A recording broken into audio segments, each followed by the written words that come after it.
People back there that do the medicals were telling him, you can't go, you need to go to the hospital. That's what they were saying. So yeah, and I'm sure when he told the story in French and then it got translated into English, you know, there's a little lost in translation there. But I'm sure he understood what was going on. He wanted to go to the hospital. Was there immediate reaction? You had a conference call with him the day before. Mm-hmm. And what was your immediate reaction when he broke this news to you that you wanted to serious, wanted to take some time away? I said, cool. Yeah. Me and Lorenzo both said, cool. So here's what we'll do. So we started mapping out the plan. Did you run it by him? Did you tell him what you would do? Was he curious at all? He found out like the rest of the world. Yeah. On the call. Was it an easy decision? Yeah. Hendricks, Lawler. Yeah. Dan, yesterday, earlier in the week, you were hinting at it kind of being coy in terms of the potential of what kind of announcement that was going to be, saying that he was at the mall, just going to make some major announcement there. Did you know going into the week the state of what that announcement would be? Or No, he was on vacation, but I knew that was just a mall appearance that had been planned months before. That wasn't it came out that he had set up a press conference, which wasn't true. The plan was always, he came back from Dubai on Wednesday and was to have a conference call with us on Thursday. Yesterday, John Jones, who was somewhat affected by this because his fight got pushed back, said he was unhappy about the fact that his fights kept getting announced. He felt like it was sort of misrepresented. Did he mention that to you at all? No. No. Because he feels like he got some heat for the fight, continuing to get pushbacks. So people are kind of saying, oh, you were supposed to fight 169, 170, 171. We accepted the fight in February. Accepted February 22nd and wasn't ready. And now, what are you going to do? Do we have a location for that fight? For John Jones? We do, but I can't announce it yet because we're still working on it. I'm working on the deal over there, so as soon as we get the deal done, we'll announce it. Dana, do you have any idea? I'm sure you don't, but if you don't, just give us like a gut feeling. Do you think George will express any interest in being at the Hendricks Lawler fight? Do I think he'll what? Have any interest in attending? I don't know. Yeah, I don't know. Probably not. It sounds like he wants to get away. Like I said to him earlier, I said he's got to fix the zoo first. Once he gets the zoo straightened out, he'll probably be focusing on fighting again and trying to regain the title. Do you think you'll monitor, like check in with him periodically to see how he's doing, how he's feeling, get his pulse? No, I'll leave him alone. I'm gonna leave him alone and let him do his thing. I don't ever when a guy gets done fighting, I don't bother the guys until it's time to fight again. Let them go, let them disappear and do their thing, and then we contact them when it's time to work again. Did he give you any indication that his life was becoming a zoo? I didn't know that until that night, until the night of the fight. So there was no signs beforehand that he was sort of... He lives in Montreal. I live in Las Vegas, and I'm dealing with 500 guys, plus running a company, plus flying all over the world. No, unless a guy calls me and tells me, listen, and I get it a lot. I get guys who call me and tell me they're having personal problems and they need help with this or that, or unless I get that call, I have no idea what's going on. I mean, when I film The Ultimate Fighter, I don't know what goes on in the house until you do. I don't even know unless something real bad happens, and I have to go over there. Do you think he'll revisit the Matt Brown Condit fight now that Diaz is No, on the table? he has 2 herniated discs. That's not like it's not a simple injury. That's serious. But you still want Condit to fight on that card, maybe to be in Condit line? will fight on that card. I just got to figure out who now. Were you surprised when Diaz said no? No, nothing surprises me. What was the conversation like? Said, what do you think about this fight? You like it? Well, I had texted him first. I had texted him and we were going back and forth on text. And I said, well, let's hook up Saturday. And we got him and brought him back in the room. And I said, so what do you think of this fight? He goes, I don't like it. I said, well, that was quick. That was an easy conversation. Did you ask why? The whole thing was... Because you would think he would like that fight, just from the first fight and everything that happened afterwards. Did you ask him why? No. It doesn't matter why. He just didn't like it. So, Is that, cool. is that frustrating to you at all? That it would seem like it'd be easier. That's a guy that likes to fight, Yeah. No, it's not frustrating. You either want to fight or you don't want to fight. If you don't want to fight, you cannot force a guy. Say, listen, do this or do that, or say, how about if I do this, or how about if I... If they want to fight, they're ready to fight. There's guys that are chomping at the bit. if Tyrone Woodley texts me one more time, I mean, the guy can't text me. I mean, I'm not kidding you. I'm not being a promoter here. He must text me 15 times a day.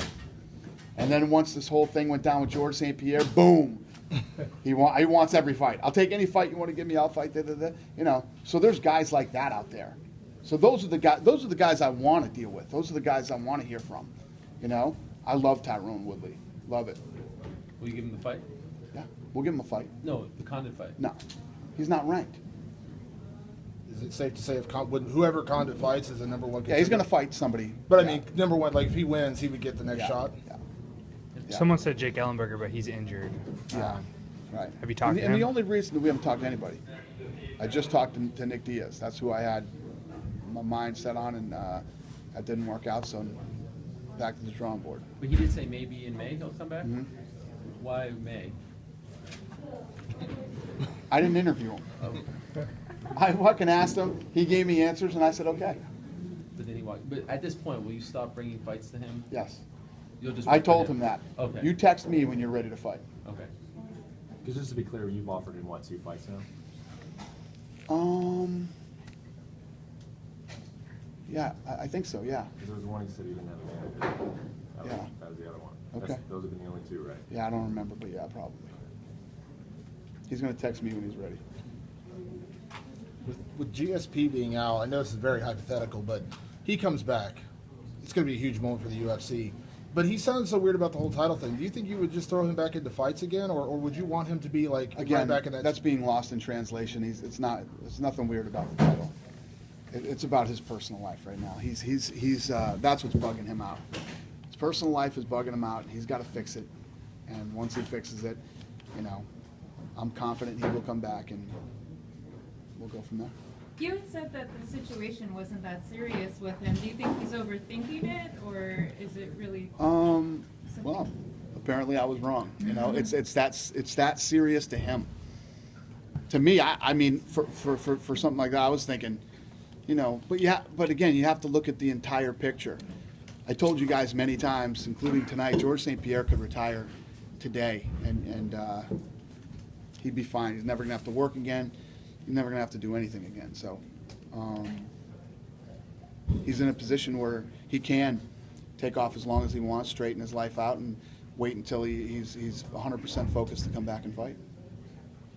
With the injuries you've been dealing with at heavyweight and lightweight with Anthony Pettis, what is there a timeline? I know you said timeline for guys to defend the title. Is there a timeline on like introducing interim titles? Because I know somebody was mentioning like Fabricio Verdum was going to wait. Would you consider doing an interim title for the heavyweight with that, or is that? No, we know when Kane's coming back. We know when Pettis is coming back. It's just, you know, we do those when we don't know when somebody's going to come back or what's going on. But we're in a position now. I mean, look at the George St. Pierre situation. I didn't tell George, listen, you're gonna give up that title. He gave up the title because he knows that it's the right thing to do. You know, when George, one of the biggest moments in George's career and when everybody started to love him was when he dropped down on his knees and said, please give me that belt, I want it so bad. Well, there's a whole roster of guys that feel that way, you know, and to put that belt, you know, on hold until he came back, it wasn't the right thing to do, and you know, I respect him for doing it. Never once did we tell him that that's what he had to do, he just did it. On that same kind of train of thought, you have the flyweight division with guys like Zach Potowski coming in and Ali Bagatinov that are both new and making an impact.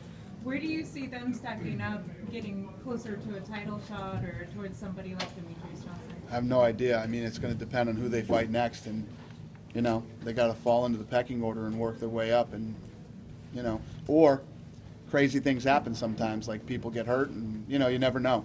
Anything is possible in this business, but normally you go with up the line, the rankings. Danny, yesterday you were wearing a Mark Hunt versus Bigfoot Silva 2 shirt, Yeah. which was interesting on many levels because you said that rematch isn't happening anytime soon. So what's the story behind that shirt? That was my fantasy T-shirt. That's right. How did you get that?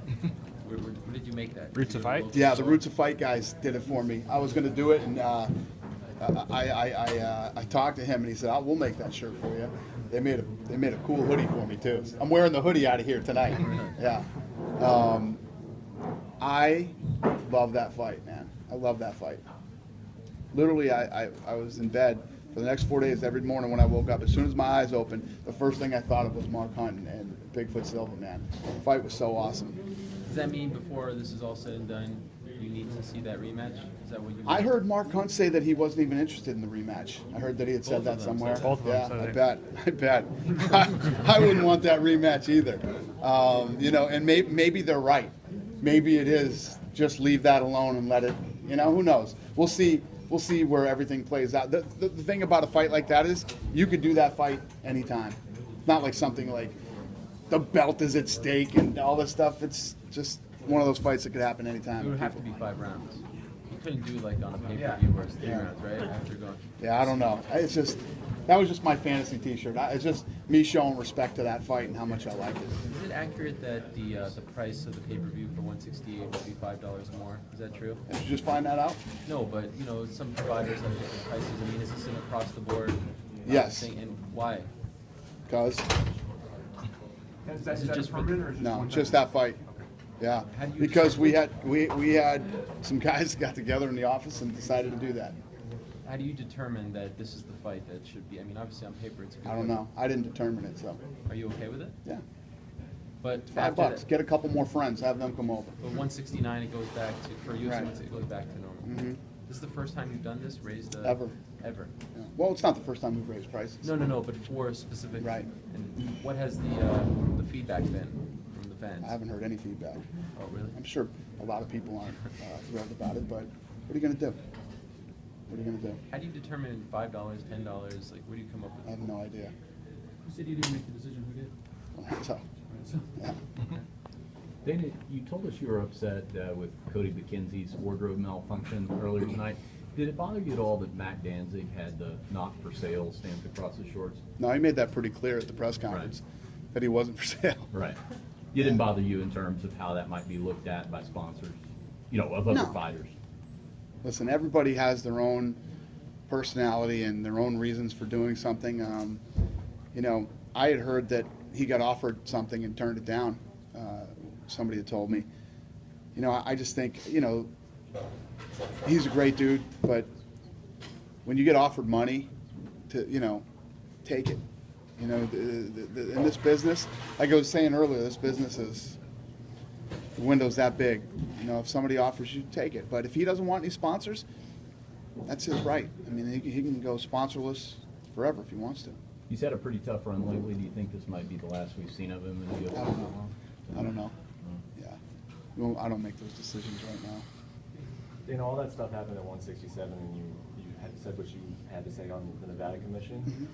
It sounds like you spoke to Francisco Aguilar a couple days after that. I mean, do you think that anything is really going to change? I mean, what kind of conversations did you have? I do. I'm actually very confident that that things will change. I think things are going to get better. I mean, the fact that I showed up here in California and the executive director said that to me is awesome, man, and I really appreciate it and respect it.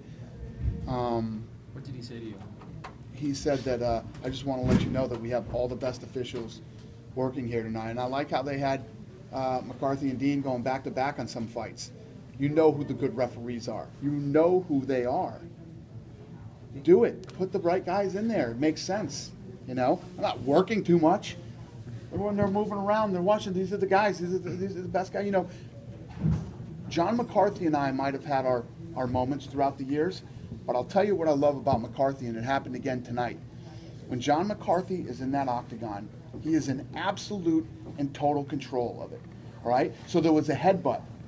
Who headbutted? Lozon. Okay, so Lozon headbutted. He stopped the fight, and he said, watch your head. And he's telling him, watch your head, watch your... Everybody in the arena knew there was a headbutt, and everybody on TV knew it was stopped, and there was a warning for a headbutt. That's what you do. That's that when you're the ref, you're in control, you're in charge. You know? There are other people who ref that are just completely not in charge when they're in there, and they make calls out of the fucking blue. They don't warn people, and if they do, they don't let everybody know that they've been warned. You know? John McCarthy has control of that octagon. Herb Dean has control of that octagon and makes great decisions. Are they perfect? Are they going to make mistakes sometimes? Of course they are. But it's hard to argue that they're the two best in there. And then from there, you go down and there's other guys in line on how good they are.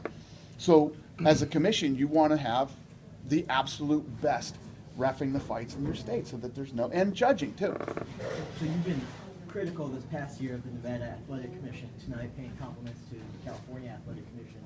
Does that impact what a busy 2014 is going to look like in terms of producing more fights here in California? No, I mean, we're gonna still continue to do what we do. And somebody asked me earlier if we're not gonna do as many in Nevada. Of course we are. That's where we live. That's our hometown. That's the fight capital of the world.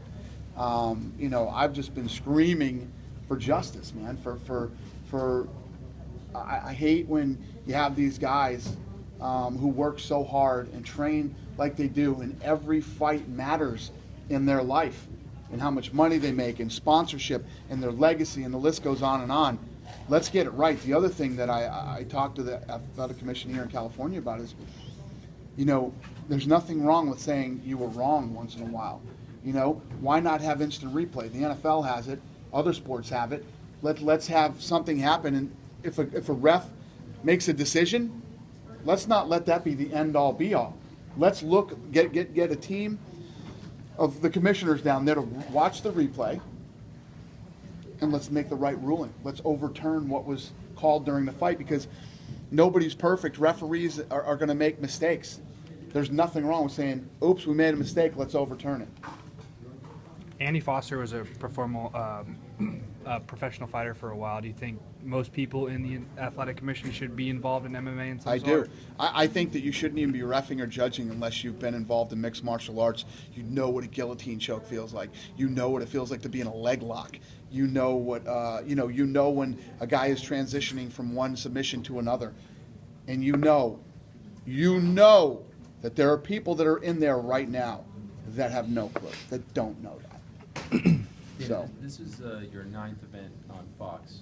First one was felt like a huge deal, and there were a lot of emotions involved and whatnot. Does it still feel like a big deal now, or does it just feel like just another big fight? Does the Fox fight feel different than any other fight for you? I mean, yesterday when we went into the locker room after the weigh-ins, I mean, that's what we talk about, me and the fighters, on what a big deal it is to fight on Big Fox, on open TV. And I think what's even way cooler is the fact that we come into Sacramento and we're on a fight, or Seattle, or Chicago, or all these cities that we go to, on a fight that is broadcast on the biggest network in America, and you do $1 million gate.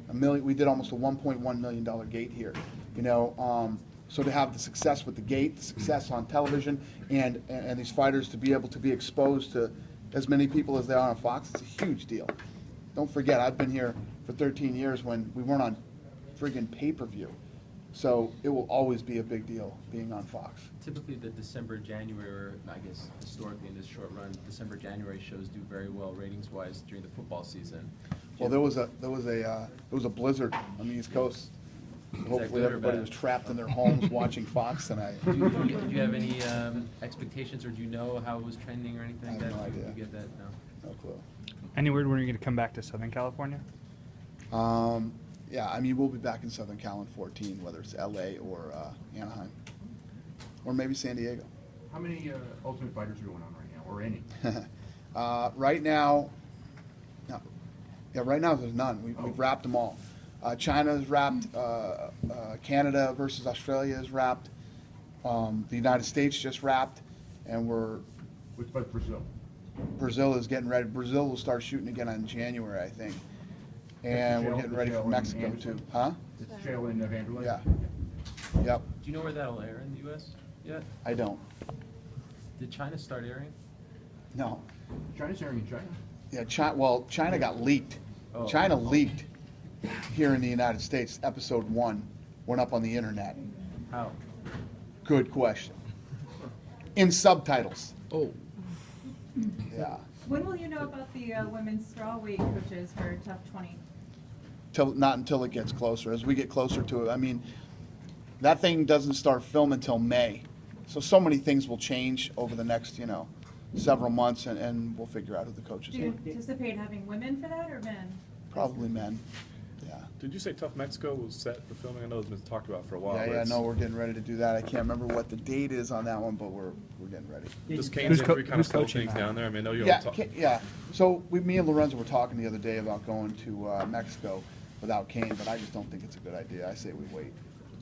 Who's coaching Tough I Mexico? think back to the leak footage from China, knowing how the restrictions they have on content distribution there. Is that really serious concerns, considering that you're making that transition to online content with your new subscription base? How are you going to deal with piracy in the future now that Yeah, I mean, it's always going to be an issue. It's always going to be something that we're going to be battling and trying to figure out, but it's not going to stop what we're doing. Was there a plan that Lorenzo rolled out when he, in a sense, made the announcement for the subscription base? For piracy? Or just, I mean, a plan, like an emergency plan on how, folks can potentially be paying $14.99 a month. And other people are someone stealing it? Watching it for free, distributing. Yeah, I mean, this is no different than what we do now. I mean, you got people that are paying $5 more for this next one, and, people could steal it. You know what I mean? When does Tough China start airing though? Like, was it soon? Yeah, in China this week. Yeah. Do you know the date on that? Anybody? Tough China premiere was a week ago. There you go. So did it actually leak though? Because It did leak. it did leak. Okay. Do you know how it did the first episode? Craig, how did that episode leak? How did it leak? Yeah, how did it get up online with subtitles?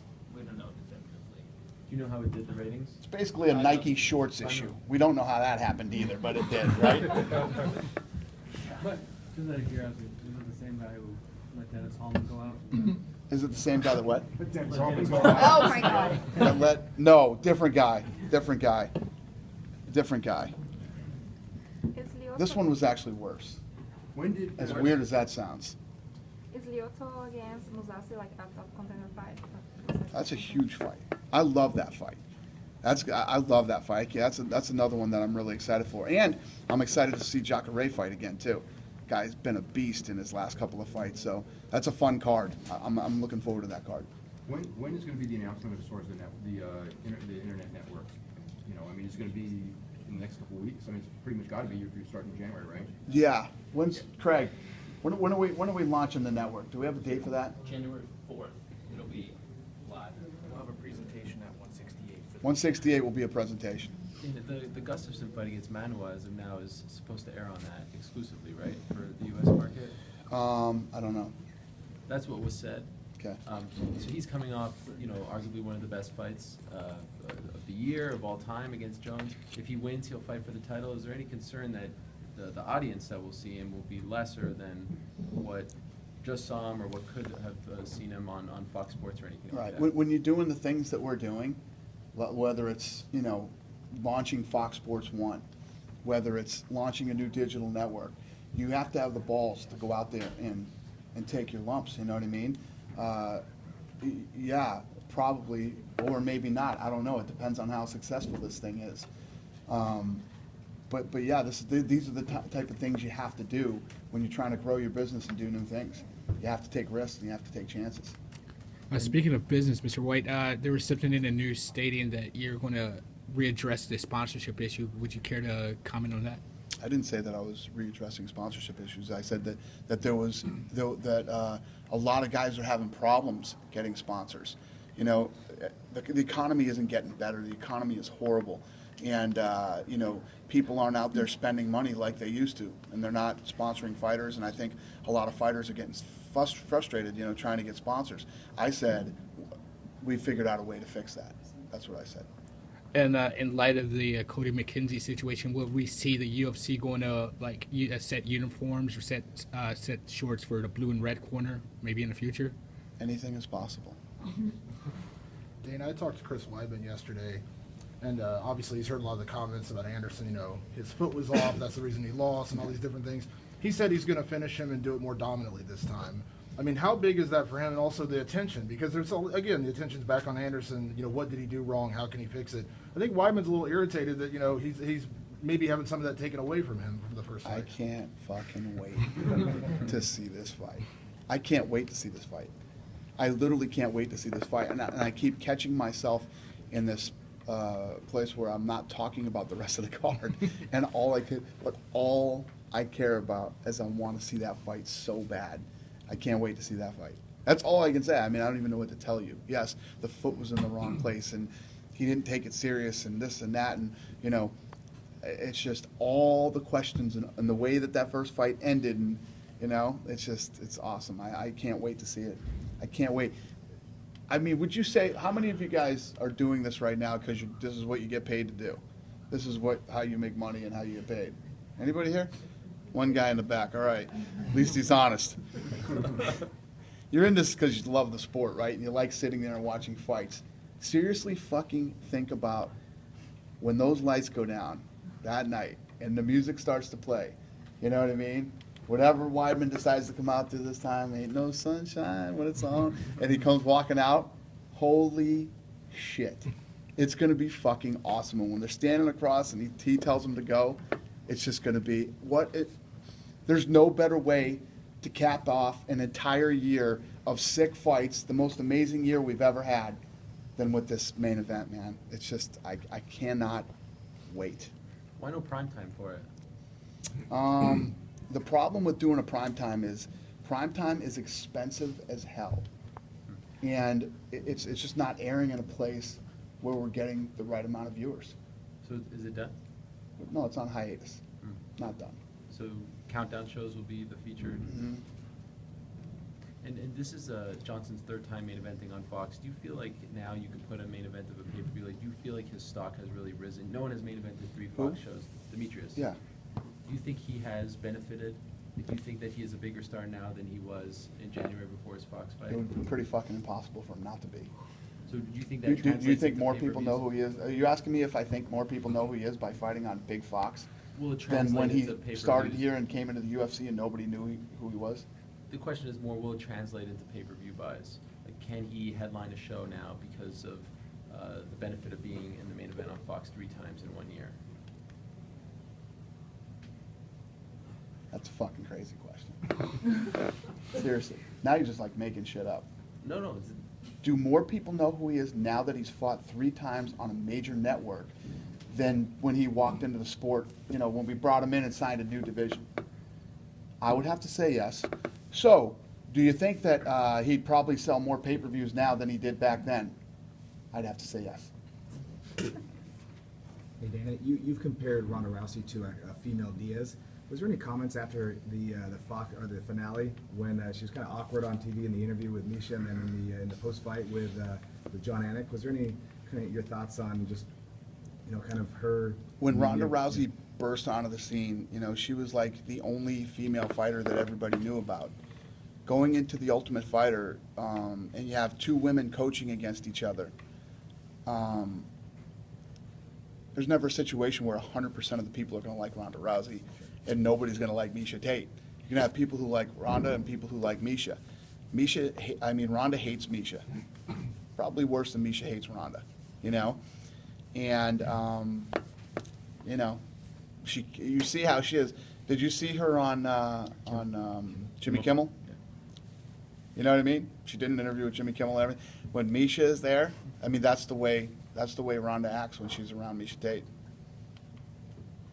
Going back to the 28th fight coming up, Weidman-Silva rematch, and I don't know how much day-to-day contact you have face-to-face with Anderson Silva at any given time, but one thing for those of us who do cover the UFC that we see from Anderson, Anderson has a lot of traveling companions that other fighters don't have. He's got his own security team. He's got Steven Seagal and Usher, and I think it was the Sonnen rematch where he had the workout with, there was like 8 grappling guys, and it makes him unique. Do you know if he has changed anything in that sort of the entourage of the organization, if that loss to Weidman, inspired him to do anything differently, or is it just straight ahead? I have no idea. I don't know the answer to that, but that is the situation that is absolutely typical when a guy becomes as big as Anderson Silva has become. You see it with anybody who becomes as huge as he is, especially, as big as he is around the world, and he's even bigger in Brazil. He's huge. He's working on his wrestling more. That's what happens. He's working on his wrestling more. It's one of the things that he's changed. That would be a fantastic idea. Fantastic idea. Did you have a date or venue for 172? With Joe? Yeah, we do, but I don't have the deal yet, so I can't announce it. Rich Franklin said he wants one more fight. Do you want to give him one more? Talked to Rich Franklin a couple days. Yeah, a couple days ago. We're meeting on Monday in Vegas. Do you want him to fight one more He can time? do whatever he wants to do. And that show that you have coming out, The Fighters, on Discovery, right? Is this your entry into the world of boxing? I don't know. I think that not my entry into the world of boxing. It's my I don't know. It's me trying to kind of showcase this unique world of boxing. It's kind of an inside look. It's different what I know. It's not what people expect it to be. People are like, he's doing the Ultimate Fighter with boxing. It's not what it is. It's completely different than the Ultimate Fighter. And to be honest with you, honestly, to answer your question honestly, what I'm hoping, first of all, do you even have any idea what a massive win it is for me to get a boxing show on the Discovery Channel? Think about that.